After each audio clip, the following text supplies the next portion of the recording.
நாம் இப்பொழுது தேவ செய்திக்குள் கடந்து கொள்ளும் செல்வோம். நம் மத்தியில் வந்திருக்கிற சீலா ஸ்ரீபத்ராஜ் அவர்கள் தேவ செய்தியை கொண்டு வருவார். கர்த்தருடைய பரிசுத்த நாமம் மகிமைப்படுவதாக.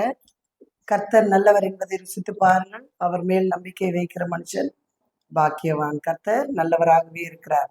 எல்லாரும் சேர்ந்து சொல்லுங்க, கர்த்தர் நல்லவர், அவர் கிருபை என்றும் உள்ளது. கர்த்தர் நல்லவர், அவர் கிருபை என்றும் உள்ளது. கர்த்தர் நல்லவர், அவர் கிருபை என்றும் உள்ளது. நாம் செபிப்போம். எங்களை அதிகமாய் நேசிக்கிற எங்கள் அன்பின் பரலோக பிதாவே, இந்த பரிசுத்த ஓய்வு நாளின் காலை வேலைக்காய் நன்றி செலுத்துகிறோம்.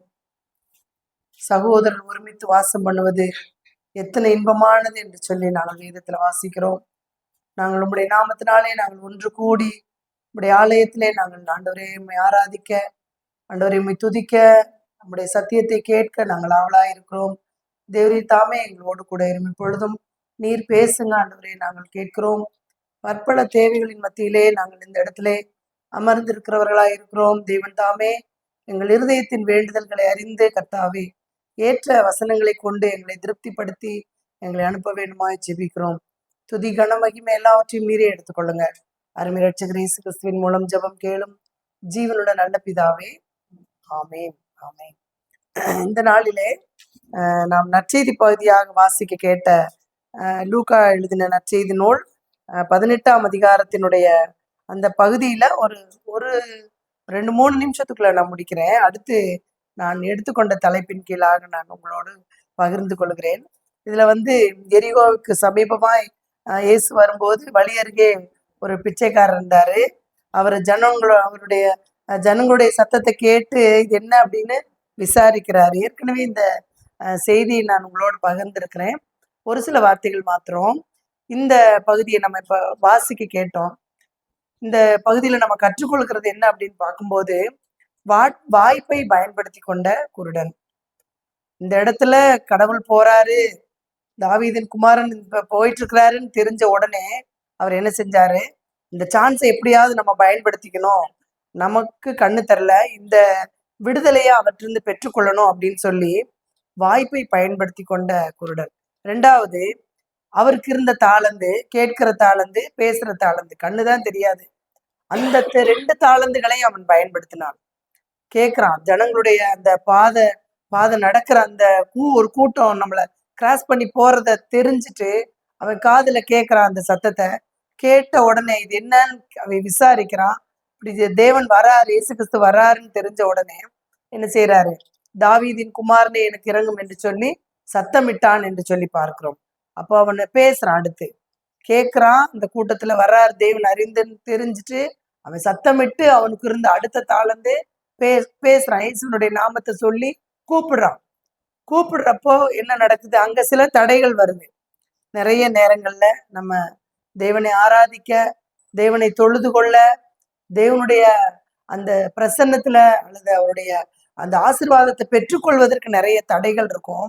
ஆனா எந்த சூழ்நிலையிலையும் நம்ம எந்த தடைகளுக்கும் நம்ம செவி கொடுக்க கூடாது.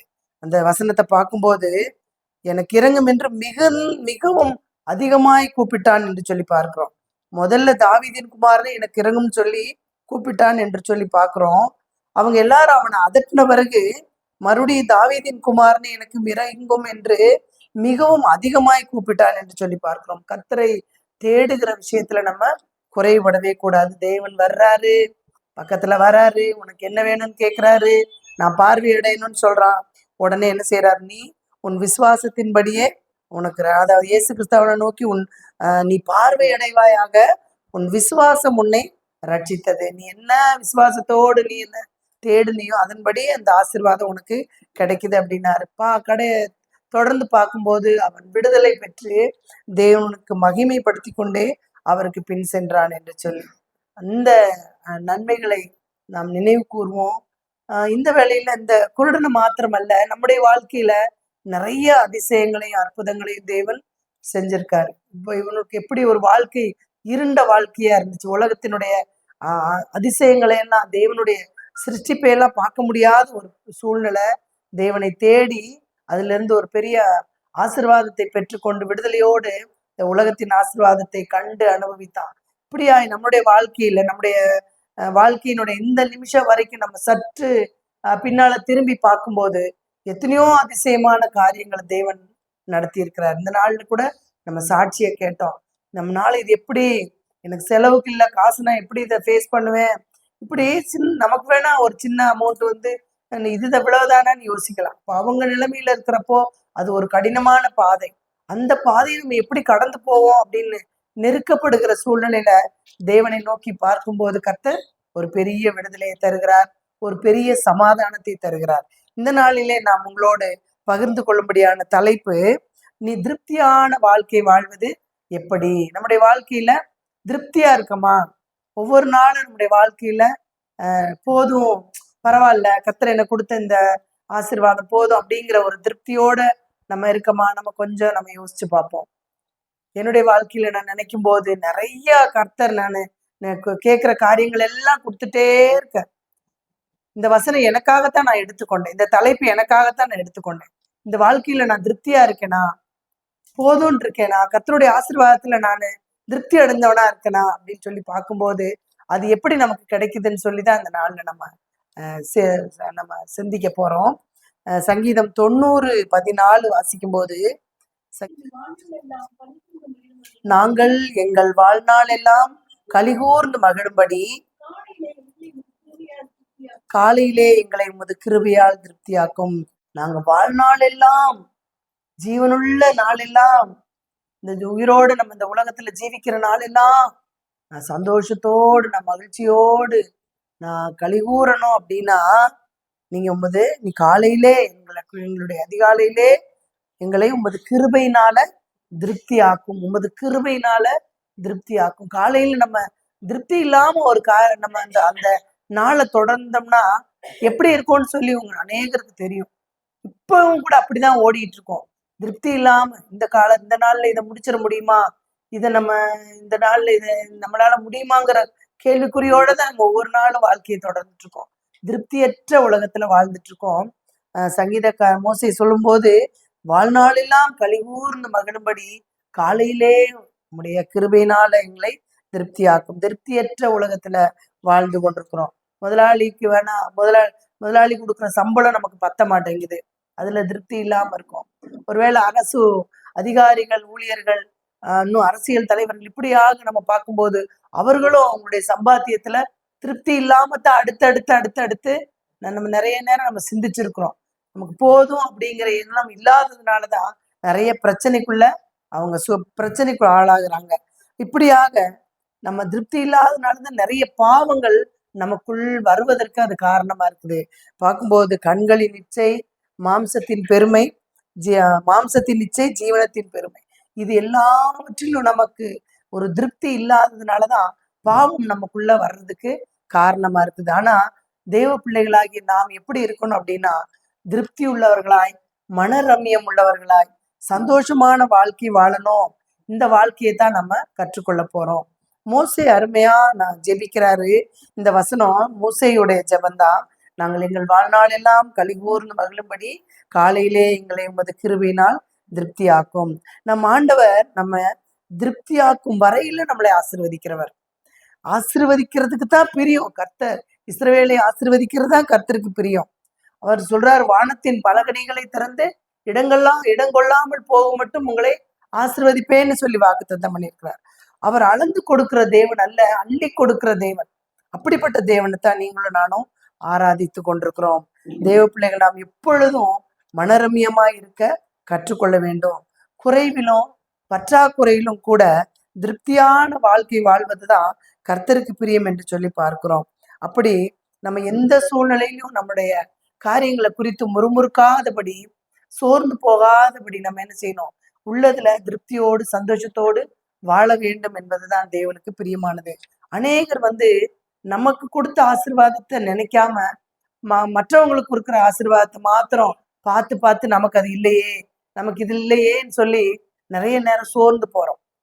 அப்போ நம்முடைய ஆசீர்வாதத்தினுடைய நிறைவு, கர்த்தர் நம்மளை எவ்வளவு ஆசீர்வாதமா வச்சிருக்காருங்கிறத நம்ம யோசிக்காதபடி மற்றவங்களை பார்த்து நம்ம என்ன செய்யறோம், திருப்தி இல்லாதவர்களாய், நாம் ஏதோ அதுல குறைவுள்ளவர்களா இருக்கிறோங்கிறத நினைச்சு வாழ்நாள் எல்லாம் இப்படியே நம்முடைய எஞ்சிய நாட்கள் எல்லாம் போயிருது. அப்போ இஸ்ரவேல் ஜனங்கள் எங்களுக்கு தினந்தோறும் இந்த மண்ணாதானா அப்படின்னு சொல்லி குறைவுபட்டு போனாங்க. அப்போ எகிப்தில் உள்ள கொம்மட்டி காய்களையும் வெள்ளரிக்காய்களை நினைத்து அழுதார்கள்னு சொல்லி நம்ம வேதத்துல வாசிக்கிறோம். அப்போ நான் இதுதானா இவ்வளவுதானா அப்படிங்கிற வாழ்க்கையே ஒரு திருப்தி இல்லாத வாழ்க்கை நமக்கு ஆசீர்வாதமே அல்ல. நிறைய வசனங்கள் நமக்கு இருக்குது. போதுமென்ற மனதுடனே கூடிய தெய்வ பக்தியே மிகுந்த ஆதாயம், போதும் அப்படிங்கிற ஒரு எண்ணம் நமக்கு இருக்கணும் அப்படின்னு சொல்லிதான் தேவன் விரும்புறாரு. மன நிறைவு வந்து கர்த்தர் தருகிற ஒரு பெரிய ஆசீர்வாதம். இந்த ஆசீர்வாதம் தேவனிடத்துல இருந்து மாத்திரமே நமக்கு கிடைக்கணும்.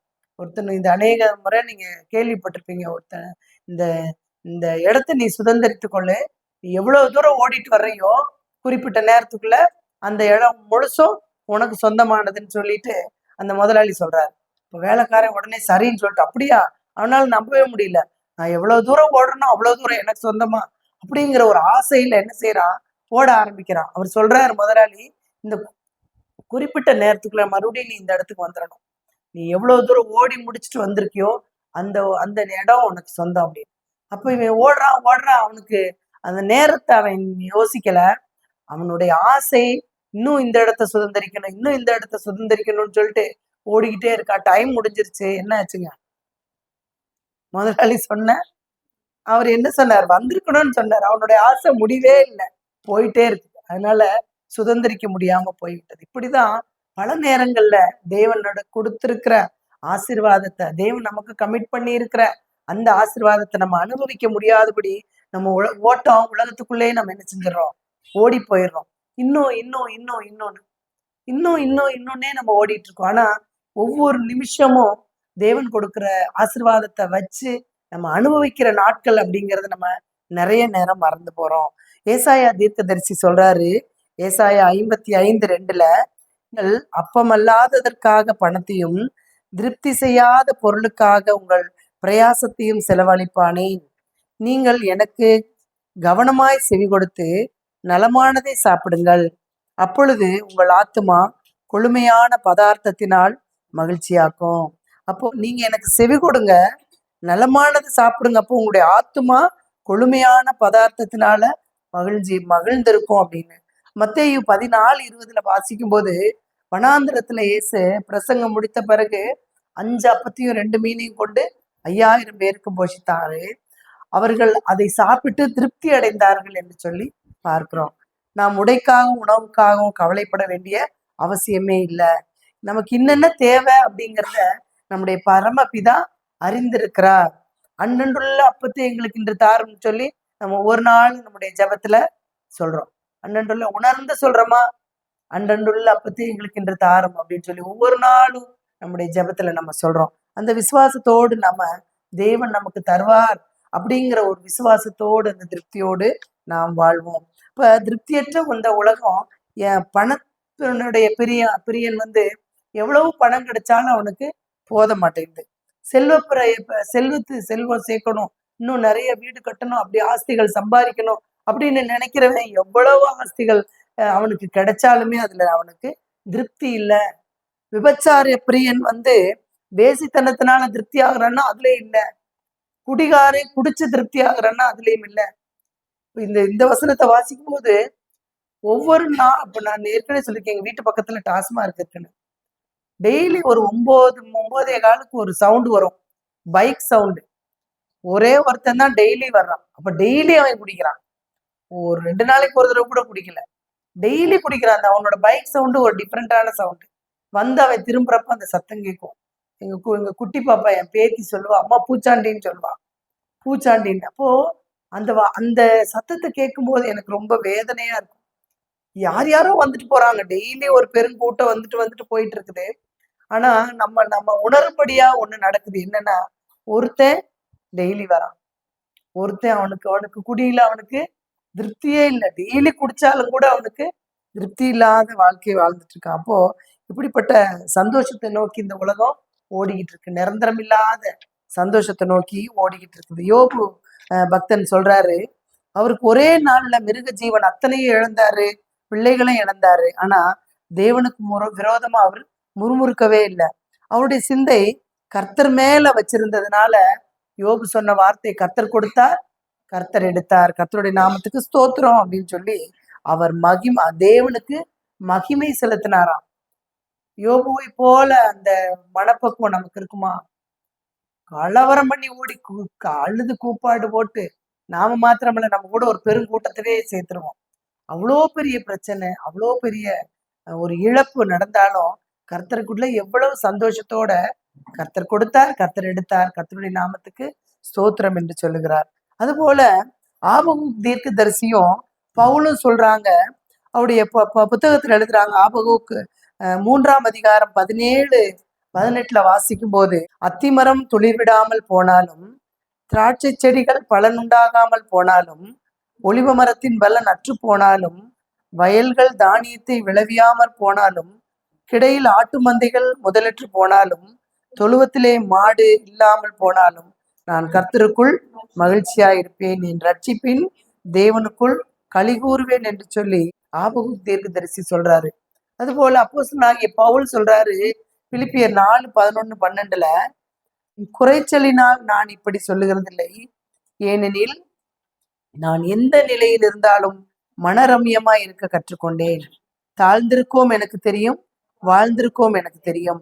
எவ்விடத்திலும் எல்லாவற்றிலும் திருப்தியாயிருக்கவும் பட்டினியாயிருக்கவும் பரிபூர்ணம் அடையும் குறைபடவும் போதிக்கப்பட்டேன் என்று பவுல் எழுதுறார். எல்லாவற்றுக்கும் மேலாக நம்ம கிறிஸ்துவ பார்க்கும்போது அவர் எவ்வளவு மனரம்யமா இருக்க கற்றுக் கொடுத்திருக்கிறார் நமக்கு. அவருக்கு முன்னால ஒரு பெரிய பிரச்சனை இருக்கு, இதை கடந்துதான் போகணும். ஆனா அவர் எப்படி இருந்தார்? மிகவும் மௌனமாக பிதா அவருக்கு ஒப்பு கொடுத்த அந்த காரியத்தை தேவன் அழகா நேர்த்தியா நிறைவேற்றார். அவர் சொல்ற வார்த்தை, பிதா எனக்கு கொடுத்த பாத்திரத்தில் நான் பானம் பண்ணாதிருப்பேனோ அப்படின்றார். எப்படிப்பட்ட பாத்திரம் அது? சிலுவை, சிலுவை பாடுகள். தேவனுடைய பிதாவினுடைய முகம் மறைக்கப்பட்டு ஒரு பெரிய தருணத்தை கிராஸ் பண்ணி போகணும் அவருக்குள்ள. பிதாவுக்கும் தேவனுக்கும் இயேசு கிறிஸ்துவுக்கும் அன்பு, அவர் ஒரு நெருங்கிய உறவுல இருந்தாங்க. எந்த நேரமும் அவர் தரிசிக்கிற பிதாவை சார்ந்து அவர் வாழ்ந்து கொண்டிருந்தார். ஆனா இப்படிப்பட்ட ஒரு சூழ்நிலைக்குள்ளாக கடந்து போனோம்னு தெரியுது. அவர் மிகவும் ரம்யமாய் பாருங்க. அடுத்து நம்ம சாம்பல் புதன்கிழமை வரப்போகுது.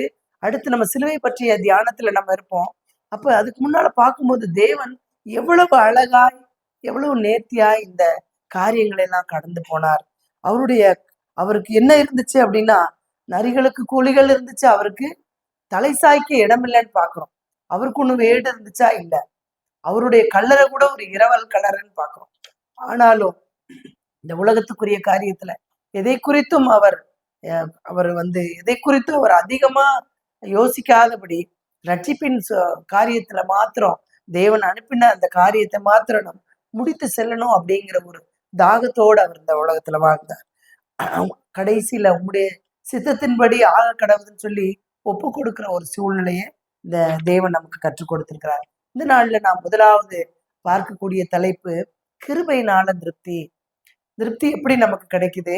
அவருடைய கிருபையினால கிடைக்குது. நாங்கள் எங்கள் வாழ்நாள் எல்லாம் கலிகூர்ந்து மகிழும்படி காலையிலே எங்களை உமது கிருபையால் திருப்தியாக்கும். எல்லா பரிசுத்தவான்களும் இந்த கிருபையைத்தான் வாஞ்சிக்கிறாங்க. அந்த கிருபையை பெற்றுக்கொள்ள போது அவர் மகிழ்ச்சியில திருப்தி ஆகுறாங்க. ஏற்கனவே சொல்லியிருக்கேன், ஒரு சகோதரன் தினகரன் அவருடைய பேரண்ட இறக்க போற தருவாயில அந்த சாம்கிட்ட சொன்ன காரியம் எல்லாமே இருக்கு. பணம் இருக்கா? இருக்கு. எல்லாமே அவங்களுக்குரிய சொத்து இவ்வளவுன்னு இல்லை. கர்த்தர் எவ்வளவு ஆசீர்வாதத்தை அந்த குடும்பத்திற்கு கொடுத்திருக்காரு. ஆனா அவருக்கு சொல்லி கொடுத்த காரியம், தேவனுடைய கிருபை வேணும், தேவனுடைய கிருபை வேணும். தேவனுடைய கிருபைக்காக நீ காத்துருன்னு சொல்லி தினகரன் ஐயா இறக்குற தருவாயில பேரனுக்கு சொல்லியிருக்காரு. அப்போ இப்படியாக பரிசுத்தவான்கள் எது முக்கியம் அப்படிங்கிறத அறிந்ததுனால தேவனிடத்துல அதை பெற்றுக்கொண்டு அதுல மகிழ்ச்சியா அவங்க வாழ்ந்திருக்காங்க. முதல்ல நோவாவை குறிச்சு நம்ம வாசிக்கும் போது, நோவாவுக்கோ கர்த்தருடைய கண்கள்ல கிருபை கிடைத்தது அப்படின்னு சொல்லி வேதத்துல சொல்றாங்க. ஆதியாகமம் 6:8 வாசிக்கிறோம். அந்த கிருபையினாலதான் அவர் பேழைக்குள் பாதுகாக்கப்பட்டார். அந்த கிருபை அவருக்கு மாத்திரமல்ல, அவருடைய முழு குடும்பத்தையும் ஜல பிரளயத்திலிருந்து பாதுகாத்தது என்று சொல்லி பார்க்கிறோம். லட்சக்கணக்கான மக்கள் இருக்கிறாங்க. ஆனாலும் அவர்களுக்குள்ள இல்லாத ஒரு பெரிய ஆசீர்வாதம் நோவாவும் அவருடைய குடும்பமும் பாதுகாக்கப்பட்டது. அது எவ்வளவு பெரிய கிருபை பாருங்க. கொஞ்சம் யோசிச்சு பாருங்க. உலகமெல்லாம் தண்ணீர்ல அழிஞ்சு போச்சு. ஒரு பேழைக்குள்ள நோவாவும் அவங்க குடும்பமும், இன்னும் கர்த்தர் அந்த பேழைக்குள்ள அனுமதிச்ச எல்லா மிருக ஜீவன்களும் இருக்காங்க. எல்லாம் மிதந்துட்டு இருக்காங்க. இந்த சூழ்நிலைய கொஞ்சம் நம்ம யோசிச்சு பாருங்களேன். நீங்களும் நானும் அந்த இடத்துல இருந்தா எப்படி இருந்திருப்போம்? எதுவுமே இல்ல. உலகமே இல்ல. நான் அந்த குடும்பம் ஒரே குடும்பம். என் குடும்பம்னா என் குடும்பம் மட்டும்தான் அதுல இருக்கு. நானும் என் பிள்ளைங்க, பேர பிள்ளைங்க இப்படித்தான் இருக்கோம். எல்லாம் உலகம் அழியப்பட்டிருக்கு அப்படின்னா எப்படி ஒரு சூழ்நிலை பாருங்க. நோவா எச்சரிச்சார். ஆனா யாரும் அவங்களுடைய சத்தத்துக்கு கீழ்ப்படியல. அப்புறம் என்ன பண்றது? முடிஞ்ச வரைக்கும் எச்சரிப்பின் சத்தம் நமக்கு நேரா வந்துகிட்டே இருக்கு.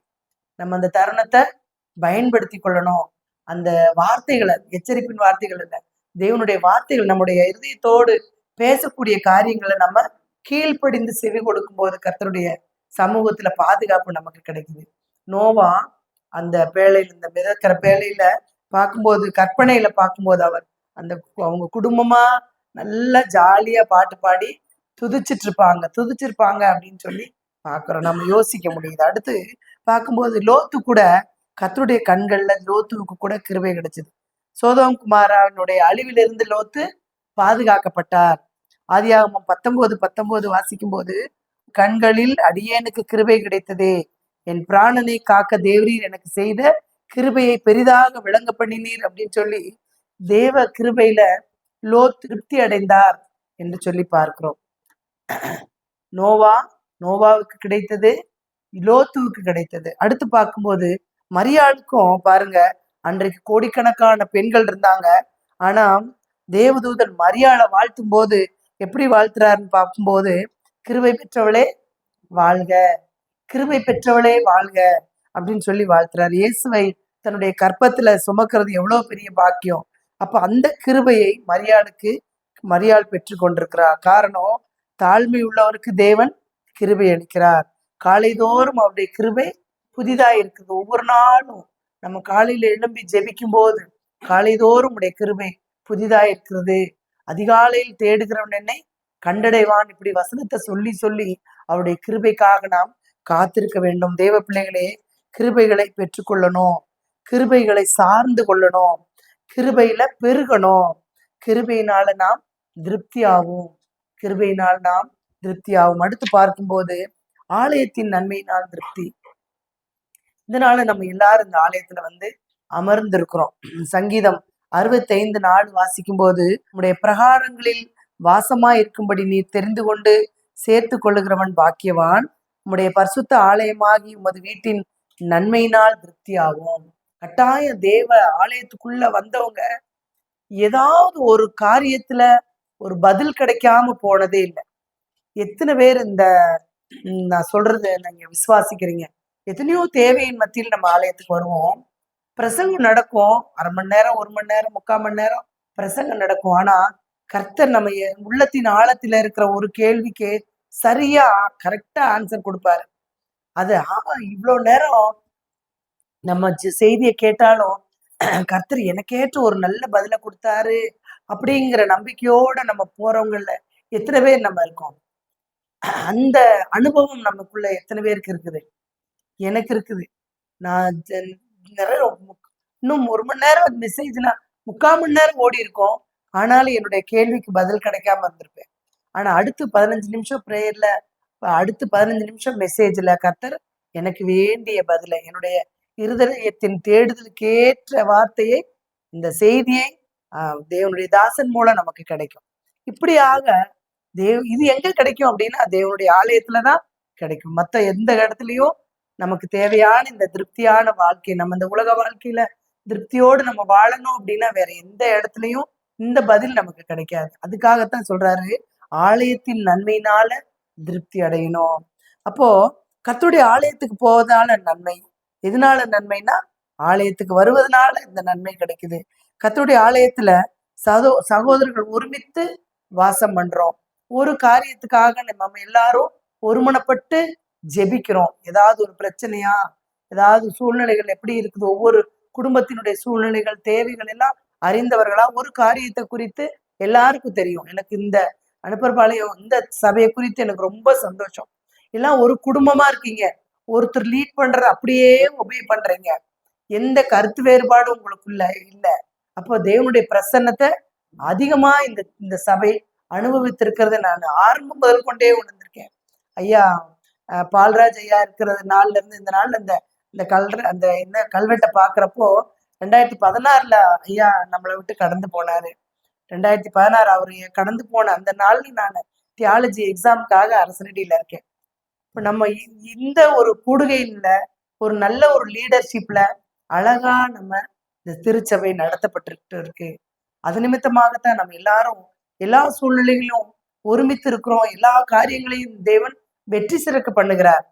எல்லாருடைய மன ஒருமைப்பாடு இருந்தா தான் அந்த இடத்துல நம்ம ஜெயிக்க முடியும், எந்த காரியமா இருந்தாலும் சரி. அப்போ இந்த ஒருமைப்பாட்டுக்காக நான் கர்த்தருக்கு நான் நன்றி செலுத்துகிறேன். ஆலயத்துல நமக்குள்ள தேவைகள், மக்களுடைய தேவைகளை எல்லாம் அறிந்தவர்களா, நம்ம தேவை மாத்திரமல்ல, நம்ம கூட சபையில வர்ற தேவைகள் எல்லாம் அறிந்தவர்களா நம்ம அவர்களுக்காக பிரயாசப்படணும்.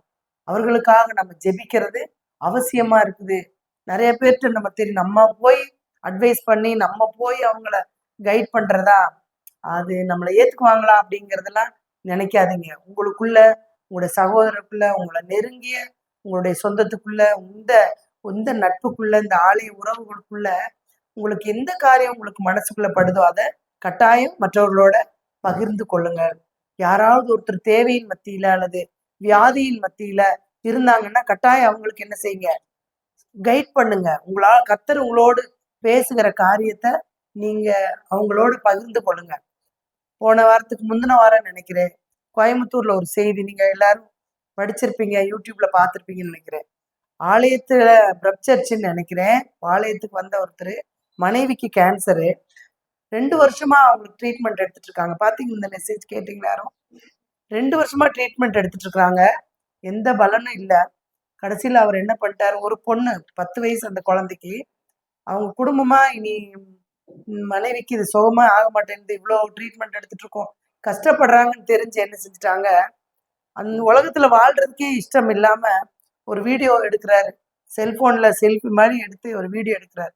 எங்களுடைய இந்த மரணத்துக்கு நாங்க தான் காரணம், என் மனைவிக்கு இப்படி சுகம் இல்லை, 2 வருஷமா நாங்க ட்ரீட்மெண்ட் எடுத்து எனக்கு பலன் இல்லை, இந்த உலக வாழ்க்கையில் இந்த உலகத்துல நாங்க உயிரோடு வாழ்றதுக்கு விருப்பம் இல்லைன்னு சொல்லிட்டு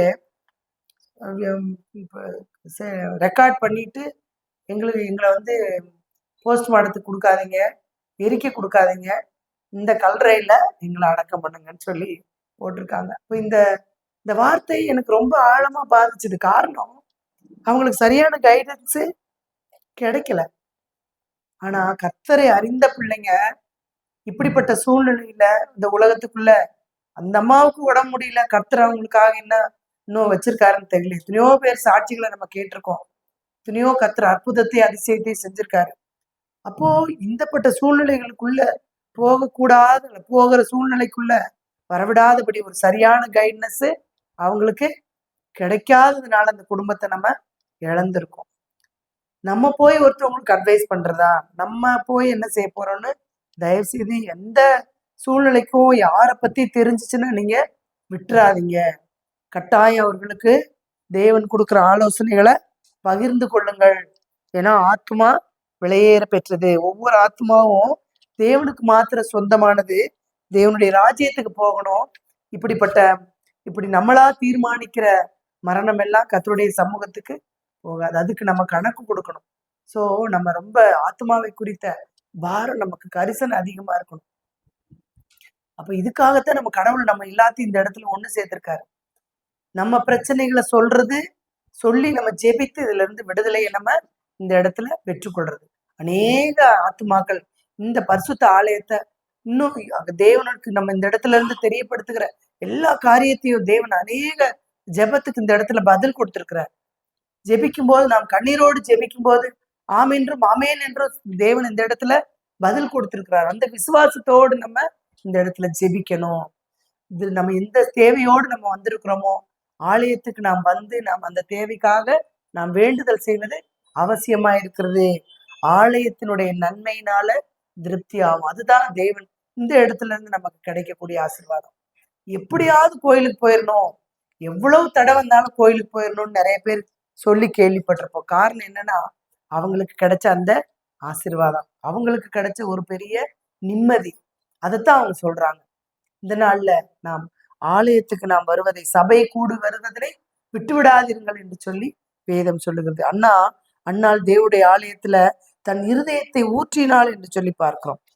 இருதயத்தை ஊற்றினாள். அவங்கள பார்க்கும்போது குடிச்சிட்டு வெறிச்சு அப்படி கத்துற மாதிரி இருந்திருக்கு. அப்போ அவ எவ்வளவு வேதனையோட இருந்திருப்பாள். தேவனுடைய சமூகத்துல தெரியும் அன்னாளுடைய வேதனை, தேவனுக்கு தெரியும். அவள் ஊற்றி ஜெபிக்கும் போது தேவன் ஒரு அழகான சாம்பேலை அன்னாளுக்கு கொடுத்தாள் என்று சொல்லி பார்க்கிறோம்.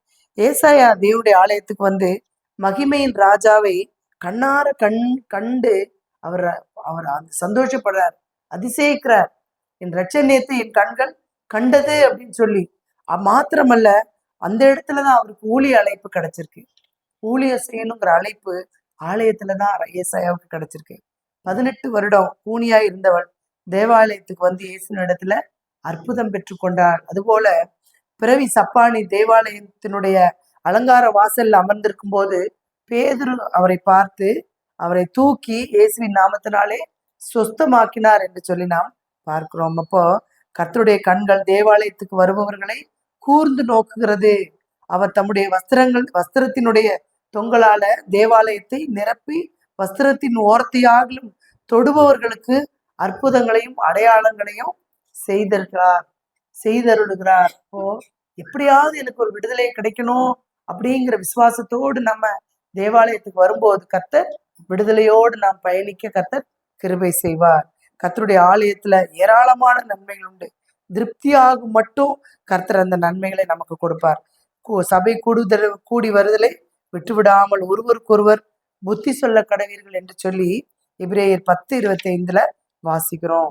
சபை கூடி வருதலை விட்டு விடாதிருப்போம். சபை கூடி வருதலுடைய ஆசீர்வாதத்தை நாம் அனுபவிப்போம். இத சொல்லும் போது உன்னுடைய சின்ன சாட்சி, எனக்கு 1999 கிட்டத்தட்ட எத்தனை வருஷம், நீங்க 25 வருஷத்துக்கு முன்னாடி என்னுடைய இந்த வலது கை வந்து மதன்னு இருந்துச்சு. கிட்டத்தட்ட ஒரு மாசம் 2 மாசம் 3 மாசம் 4 மாசம் கொஞ்ச நேரம் பாத்தீங்கன்னா ஒரு இப்படி தொட்டா உணர்ச்சியே இல்லாத அளவுக்கு இந்த கையில மதன்னு இருந்துச்சு. ஒட்டஞ்சத்திரம் கிறிஸ்தவ ஐக்கிய மருத்துவமனையில தான் எங்களோட ட்ரீட்மெண்ட் எல்லாமே அங்கதான் பார்ப்போம். அங்க பாக்குறப்போ அங்குள்ள டாக்டரு செக் பண்ணி இப்படி தொட்டு பார்த்துட்டு அவர் சொன்னது, எங்க அப்பா என்னைய வெளியே அனுப்பிட்டாரு. ட்ரீட்மெண்ட் பார்த்துட்டு செக் பண்ணிட்டு என்ன வெளியே அனுப்பிட்டு எங்க அப்பாட்ட சொன்னாரு, உங்க பொண்ணுக்கு லெப்ரசி ஸ்டார்டிங்கு, தொழுநோயினுடைய அறிகுறி இருக்குது, 6 மாசத்துக்கு தொடர்ந்து மாத்திரை சாப்பிடணும்னு சொல்லிட்டு. அப்பா மட்டும் டாக்டர் கேட்டுட்டு வெளியே வந்து அப்பா சொல்றாரு, என்கிட்ட ஒண்ணுமே சொல்லல, மாத்திரையும் வாங்கல. அங்க 6 மாசத்துக்கு மாத்திரை கொடுத்தாங்க இல்லையா, அதையும் வாங்கல. இன்னொரு சித்தா டாக்டர்கிட்ட கூட்டு போறாங்க. அங்க கூட்டிட்டு போய் இதே மாதிரி பிரச்சனை இருக்கு. அதே நாள்ல இந்த மாதிரி கை மதன்னு இருக்கு, உணர்ச்சியே இல்லாத அளவுக்கு இருக்குது. அவங்க என்ன சமீபத்துல என்னன்னா பெரிய பாப்பா பிறந்து ஒரு 7-8 மாசம் தான் ஆகுது. அப்போ பலவீனத்து நிமித்தமா கூட இந்த மாதிரி இருக்கலாம் அப்படின்னு சொல்லிட்டு அவங்க ஒரு சத்து மருந்து கொடுத்து அனுப்பிட்டாங்க. அடுத்து அப்பாவுக்கு திருப்தி இல்லை இவங்க சொல்றது. இங்க ஏற்கனவே ஒரு டாக்டர் இந்த மாதிரி சொன்னதுனால பயம். அடுத்து இந்த லெப்ரசிக்கேன்னு இருக்கிற ஹாஸ்பிட்டல் அம்பளிக்கையில இருக்கு. அங்க போனோம். ஆனா கையில பாப்பா இருக்கா, குழந்தையா. இப்ப எங்க இவளை விட்டுட்டு தான் போனோம் அந்த ஆஸ்பத்திரிக்கு, வேற இடத்துக்கு போறோம். அப்போ அம்மா சர்ச்சில் ஒரு ஃபாஸ்டிங் ப்ரேயர்ல இருக்காங்க. மூத்த பொண்ணு எனக்கு 2வது பாப்பா இல்லப்போ கூட்டிட்டு அம்மா நேரா சர்ச்சுக்கு தான் போறோம். போய் அங்க ப்ரேயர் நடந்துட்டு இருக்குதே, வெளியில நிக்கிறோம். சொல்லி விடுறோம், அம்மா வர சொல்லி, அம்மா வர்றாங்க, இங்க இப்படி சொல்றாங்க. நான் பாப்பா அழுகுறான்னு கொஞ்சம் தள்ளி நின்றுட்டு இருந்தேன். எங்க அப்பா சொல்லியிருக்காரு இந்த மாதிரி சொல்றாங்க, நான் அம்பளிக்க போய் அந்த ஆஸ்பத்திரியில பார்த்துட்டு வந்துடுறேன். அம்பளிக்க போனாங்க. போய் அங்க பாப்பாவை இங்க விட்டுட்டு அம்பளிக்க போனோம். அப்பா சொல்லி அனுப்பியிருக்கிறாரு என்னன்னு, நீ எதுக்கு இப்ப சர்ச்சில இருந்து வெளியே வந்தேன்னு சொல்லாத, உள்ள போய் ப்ரேயர் நடந்துட்டு இருந்துச்சு இல்லைங்களா, அம்மா வெளியே போறாங்க, ஒரு கூட்டமா ப்ரேயர் பண்ணிட்டு இருக்காங்க. ப்ரேயர்ல இருந்து எந்திரிச்சு அவங்க வெளியே போறாங்க, அப்பா கூட பேசிட்டு வர்றாங்க. நீ எதுக்காக வெளியே வந்தேன்னு உள்ள சொல்லாதன்னு எங்க அப்பா சொல்லியிருக்காரு. ஆனா எங்க அம்மா போன உடனே எதுக்காக வெளியே போய் பேசிட்டு வந்தேங்கிறத விஷயத்த சொல்லிட்டாங்க. காரணம் இப்படி லெப்ரசின்னு சொல்லியிருக்காங்க, அதுக்காக ஜெபம் பண்ணணும். அப்போ எல்லாரும் இருந்து அந்த இடத்துல ஜெபம் பண்ணியிருக்காங்க. இப்படி ஒரு இது ஒரு பெரிய ஒரு மோசமான வியாதி இல்லைங்களா? அப்ப அந்த சபையில எல்லாரும் கூடி ஜெபிச்சிருக்காங்க அந்த காரியத்துக்காக. ஜெபம் பண்ணது நிமித்தமா அதுக்குரிய அறிகுறி எதுவும் இல்ல. ஆனா சிஎஃப் ஆஸ்பத்திரியில சொல்லியிருக்காங்கன்னு உடனே அவங்களும் டவுட் இருக்கா, ஏற்கனவே அந்த ஆஸ்பத்திரியில இப்படி சொல்லியிருக்காங்களா அப்படின்னு ஒரு ஒரு கேள்விக்குறி அவங்களுக்கு. ஆனாலும் அவங்க ஒன்றும் சரியான பதில் சொல்ல அனுப்பிட்டாங்க. அந்த கிரீம் என் வாழ்க்கையில மறக்கவே மாட்டேன். இங்க தனம்னு ஒரு டாக்டர்மா இங்க அனுப்புற பாளையத்துல கிருஷ்ணன் டாக்டரு, ஒய்ஃப் பேர் தனம். அவங்ககிட்ட போன சமயம் எனக்கு கொடுத்த ஐநாக்னு ஒரு கிரீம், அதிகபட்சம் 20 ரூபாய் 25 ரூபாயும். சமீபத்துல நீ ஏதாவது நரம்பு ஊசி போட்டியான்னு கேட்டாங்க. ஆமான்னு சொன்னோடனே அந்த மருந்து தான் போய் இந்த நரம்புல நின்றுட்டு இருக்கு. அது லாக் ஆனதுனால இந்த மதப்பு இருக்கு. இந்த ஆயின்மெண்ட்டை போட்டேன்னா சரியாயிரும் அப்படின்னு. எனக்குள்ள விசுவாசம் அந்த சரியாயிடுச்சு. போட்ட உடனே சரியாயிடுச்சு. ஆனா கிட்டத்தட்ட 6-7 மாசம் பயங்கர கஷ்டப்பட்டேன். ஆனா பாருங்க, நம்ம ஒரு ஒரு வியாதியை மற்ற இடத்துல மற்றவங்களுக்கு சொல்றதுக்கு கூச்சப்படுறோம். அவங்க ஏதாவது நம்மளை பத்தி தப்பா நினைச்சிருவாங்களோ, அல்லது இப்படி ஒரு பெரிய நோய் இவங்களுக்கு வந்துருச்சுன்னு நம்மளை ஏதாவது தப்பா எடை போட்டுருவாங்களோ, குறைவா எடை போட்டுருவாங்களோன்னு சொல்லி எல்லாம் நம்ம சில நேரங்கள்ல நம்முடைய குடும்ப சூழ்நிலையை கூட மற்றவங்களுக்கு சொல்றதுக்கு நம்ம கூச்சப்படுறோம். எங்க அப்பா சொன்னார் இல்லையா, சொல்லாதுன்னு. ஆனா எங்க அம்மா பாருங்க சொன்னாங்க, சொல்லி ஜெபிச்சாங்க. அந்த ஜெபத்து நிமித்தமா கர்த்தர் ஒரு பெரிய விடுதலையை கொண்டார். ஏற்ற வேளையில சரியான ட்ரீட்மெண்ட் கிடைக்கிறதுக்கும் ஒரு சொற்ப 20 ரூபாய் 25 ரூபாய் அந்த கிரீமும் மறந்துடாதீங்க. ஐநாக்ங்கிற கிரீம் கிட்டத்தட்ட 25 வருஷத்துக்கு முன்னால நான் பயன்படுத்தினோம் அந்த கிரீம். அதன் மூலம் விடுதலை கிடைச்சது. காரணம், சபை எல்லாரும் ஒருமித்து இந்த காரியத்துக்காக ஜெபிக்கும் போது நாம் பயப்படுகிற காரியம். எங்க அப்பாட்ட சொன்ன நேரம் எப்படி பயந்திருப்பாரு.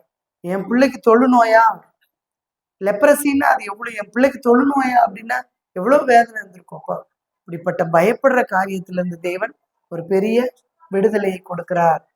கட்டாய சபைகள்ல உங்களுடைய காரியங்களை பகிர்ந்து கொள்ளுங்க.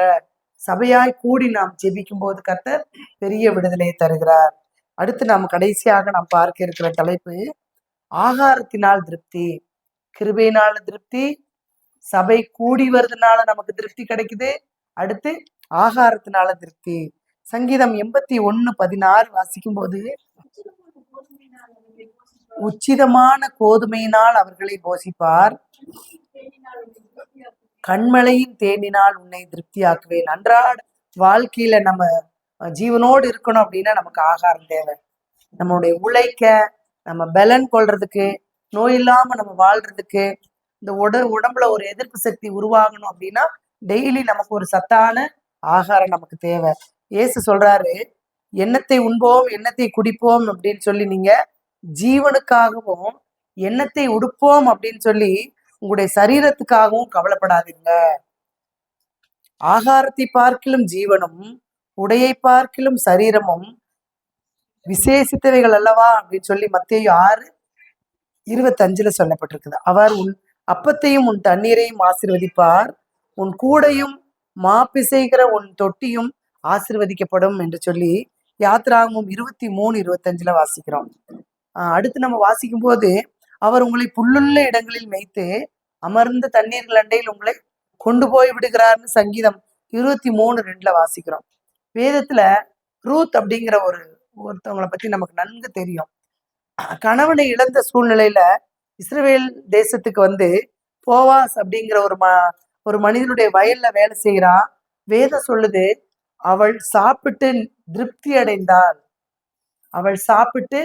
திருப்தி அடைந்தாள், மீந்ததை தன் மாமியாருக்கு வைத்து கொண்டாள்னு சொல்லி ரூத் 2:14 சொல்லப்பட்டிருக்குது. சாப்பிட்டு திருப்தி அடைகிறது, ஆகாரத்தினால் நாம் திருப்தி அடைகிறது. எலியாவை பாருங்க, 3 விதத்துல எலியா போஷிக்கப்படுறாரு. ஒண்ணு, கர்த்தர் அவரை 3 விதத்துல போஷிக்கிறாரு. 1 ராஜாக்கள் 17:6 பார்க்கும்போது, காலை மாலையிலும் காகங்கள் அப்பத்தையும் இறைச்சியும் அவருக்கு கொண்டு வந்து கொடுத்துச்சு. அடுத்து சாரிபாத் விதவையினுடைய வீட்டுல அவர் போறாரு, எண்ணெயும் மாவும் குறையவே இல்லை, பெருகிட்டே இருக்கு. அங்க அவருக்கு தேவன் அவரை போஷிக்கிறார். அடுத்து 1 ராஜாக்கள் 19:6 பார்க்கும்போது, தேவதூதன் அவரை தட்டி எழுப்பி சுடப்பட்ட அடையையும் பாத்திரத்துல தண்ணீரையும் கொடுத்தார்னு சொல்லி நாம் பார்க்கிறோம். நாம் கர்த்தருக்கு முன்பாக நீதிமானாய் நடக்கும்போது நன்மையும் நம் சந்ததியை, நம்மை மாத்திரமல்ல நம்முடைய சந்ததியும் தேவன் போஷிக்கிறவராய் இருக்கிறார். மத்தேயு 14:20 பார்க்கும்போது 5 அப்பத்தையும் 2 மீனையும் கொண்டு 5000 பேருக்கு போஷித்த தேவன். நம்மளுடைய சிறுகமான சொற்பமான நம்முடைய வருமானமா இருந்தாலும் கூட தேவனிடத்துல நம்ம அதை வைத்து 5 அப்பத்தையும் 2 மீனையும் கொண்டு 5000 பேருக்கு போஷித்து மீதியான துணிக்கைகளை காண செய்த தெய்வமே, இந்த என்னுடைய இந்த சம்பாத்தியத்தை நீங்க ஆசீர்வதிங்க, இதுல மீதியானது காரியத்தை நான் எடுக்கிறதுக்கு கிருபை செய்யுங்கன்னு சொல்லி நம்ம ஜெபிக்கும் போது கர்த்தர் நம்முடைய அந்தந்த மாதத்தினுடைய தேவைகளை கடன் இல்லாதபடி நாம் வாழ கர்த்தர் கிருபை செய்வார். ஏனென்றால் நம்மை திருப்திப்படுத்துகிற தேவன் நம்மோடு கூட இருக்கிறார். நம்மை திருப்திப்படுத்துகிற தேவன் நம்மோடு கூட இருக்கிறார். ஆகாரத்தினால் திருப்தி ஆகும். நம்ம தேவனுடைய முகத்தை பார்க்கும்போது நம்ம எல்லா சூழ்நிலைகளிலும் எந்தெந்த காரியத்துல தேவையோடு நிற்கிறோமோ அந்த சூழ்நிலைகள் எல்லாம் தேவன் நம்மை திருப்திப்படுத்த வல்லவராயிருக்கிறார். நாம் திருப்தியா வாழணும் அப்படிங்கிறது தான் தேவனுக்கு பிரியம். இந்த நாள்ல நம்ம கேட்ட சத்தியத்தை நாம் திரும்பி பார்ப்போம். கிருபையினால திருப்தி. இந்த திருப்தி கர்த்தரிடத்துல இருந்து மாத்திரம் கிடைக்கக்கூடியது. கர்த்தருடைய கிருபை நம்மகிட்ட இருந்தா மாத்திரம்தான் இந்த முழுமையான திருப்தி நமக்கு கிடைக்கும். அது தேவனிடத்துல மாத்திரம் நாம் கேட்டு பெற்றுக்கொள்ள வேண்டும். ஆலயத்துக்கு வந்து நம்ம பெற்றுக்கொள்கிற திருப்தி, பெற்றுக்கொள்கிற ஆசீர்வாதம், ஆகாரத்தினால் திருப்தி. தேவனை நோக்கி பார்க்கும்போது நம்ம எந்த விதத்திலையும் நம்ம குறைபட்டு போகவே மாட்டோம். மீதியான கர்த்தர் நன்மையானதை செய்வார். பரத்திலிருந்து நமக்கு தேவையானதை அவர் தருவதற்கு தான் ஆவலா இருக்கிறார். அப்போ அந்த விசுவாசத்தோடு நம்பிக்கையோடு தேவனை சார்ந்து வாழும்போது இந்த உலக வாழ்க்கையை நாம் திருப்தியோடு வாழ்வோம். இந்த மன ரம்மியமாய் வாழ்வதற்கு தேவன் நமக்கு கற்றுக் கொடுக்கிற காரியத்தை நம்ம ஒருபோதும் மறந்து விடக்கூடாது. தேவன் அப்படிப்பா நம்ம சந்தோஷமா இருக்கணும், மகிழ்ச்சியா இருக்கணும். நம்ம எந்த வேலையிலும் தேவனை துதிக்கணும். தேவனை துதிக்கிறது எப்படி துதிக்க முடியும்? நம்ம சந்தோஷமா இருக்கும்போதுதான் தேவனை துதிக்க முடியும். குறை உள்ளவர்களா நம்மளவே யோசிச்சுட்டு இருக்கிறப்ப நம்ம முழுமையா தேவனை ஆராதிக்க முடியாது. அப்போ எல்லா சூழ்நிலைகளிலும் பவுலை போல மனரம்யமா இருக்க கற்றுக்கொண்டேன் என்று சொன்னதை போல கர்த்தருடைய ஆசீர்வாதத்தை நாம் முழுமையாய் பெற்றுக்கொள்வோம். எல்லா சூழ்நிலையிலும் நாம் மனரம்யமாய் இருக்க கற்றுக்கொள்வோம். அப்படிப்பட்ட திருப்தியான வாழ்க்கை வாழ தேவன் தாமே நமக்கு கிருபை செய்வாராக. ஆமேன். உலகத்தில் என்னென்ன ஜெயங்கள் கண்டே நாளின் நாள் வரை, உலகத்தில் என்னென்ன ஜெயங்கள் கண்டே நாளின் நாள் வரை, ஆனாலும் ஏனோ நிம்மதி இல்லை, அமைதிதான் குலைகின்றது, இந்நிலை மாற ஆதாரம் நீதானையா, ஆதாரம் நீதானையா. காலங்கள் மாற கவலைகள் தீர காரணம் நீதானையா. காலங்கள் மாற கவலைகள் தீர காரணம் நீதானையா. ஏசையா ஸ்தோத்திரிக்கிறோம் ஆண்டவரே, நன்றியோடு துதிக்கிறோம். கிருபையுள்ள தெய்வமே, நன்றியோடு துதிக்கிறோம், ஸ்தோத்திரிக்கிறோம். நல்லவரே, வல்லவரே, போதுமானவரே, ஒருவராய் பெரிய அதிசயங்களை செய்கிற தெய்வமே, நன்றியோடு துதிக்கிறோம், ஸ்தோத்திரிக்கிறோம்.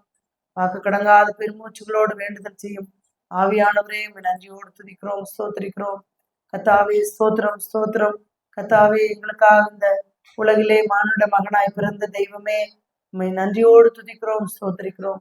உடைய பரிசுத்த ரத்தத்தை சிந்தி பாவத்தின் பிடியிலிருந்து எங்களுக்கு நித்தியமான மீட்பை கொடுத்தவரே, நன்றியோடு துதிக்கிறோம், ஸ்தோத்திரிக்கிறோம். கத்தாவே, நீர் எங்களை இந்த உலகத்திலே நிம்மதியோடு சந்தோஷத்தோடு கத்தாவே நாங்கள் வாழ நீர் பாராட்டின கிருபைகள் அனைத்தையும் உனக்கு நன்றி செலுத்தி ஜெபிக்கிறோம். ஏசப்பா, உம்முடைய இடத்துல இருந்து நான் அந்த கிருபையை பெற்றுக்கொள்ளட்டும் சுவாமி. இந்த திருப்தியான வாழ்க்கையை கிருபையாய் உம்மிடத்திலிருந்து நாங்கள் பெற்றுக்கொள்ளட்டும். நான் மாத்திரம் இல்ல, இந்த வசனத்தை கேட்கிற ஒவ்வொருவரும் ஆண்டவரே, இந்த இடத்துல இருந்து நல்லது ஒரு திருப்தியோடு போக கிருபை பாராட்டுங்க. உடைய ஆலயத்திலே நாங்கள் வந்து உடைய வசனமாகிய மன்னாவை நாங்கள் உட்கொண்டிருக்கிறோம். அந்த வார்த்தை எங்களுடைய இருதயத்தை திருப்திப்படுத்தட்டும் ஏசப்பா. ஆண்டவரே ஸ்தோத்திர, சரீரத்தை திருப்திப்படுத்துகிற ஆகாரத்தையும் என் தேவன் தாமே குறைவில்லாமல் எங்களுக்கு தாங்க. அன்றனுள்ள அப்பத்தை எங்களுக்கு இந்த தாரும் என்று சொல்லி நாங்கள் அனுதினமும் ஜெபிக்கிறது போல கர்த்தாவே, நாளைய தினத்தை குறித்து கவலைப்படாதீர்கள்னு சொல்லியிருக்கீங்க. நாங்கள் எதை குறித்து கவலைப்படாதபடி எல்லாவற்றையும் ஸ்தோத்திரத்தோடு கூடிய ஜெபத்தினாலும் வேண்டுதலினாலும் நாங்கள் உமக்கு தெரியப்படுத்தி எஞ்சிய வாழ்க்கையை திருப்தியோடு நாங்கள் மகிழ்ந்து உமக்குள் கலிகூர்ந்து சாட்சியாய் வாழ என் தேவன் கிருபை பாராட்டுங்க. கர்த்தர் அப்படியாய் என்னை எங்களையும் நீங்க வழிநடத்தி போவதற்காய் நன்றி செலுத்துகிறோம். துதி கனம் மகிமை எல்லாவற்றையும் நீரே எடுத்துக்கொள்ளுங்க. அருமை இரட்சகர் இயேசு கிறிஸ்துவின் மூலம் ஜெபம் கேளும் ஜீவனுள்ள நல்ல பிதாவே, ஆமென்.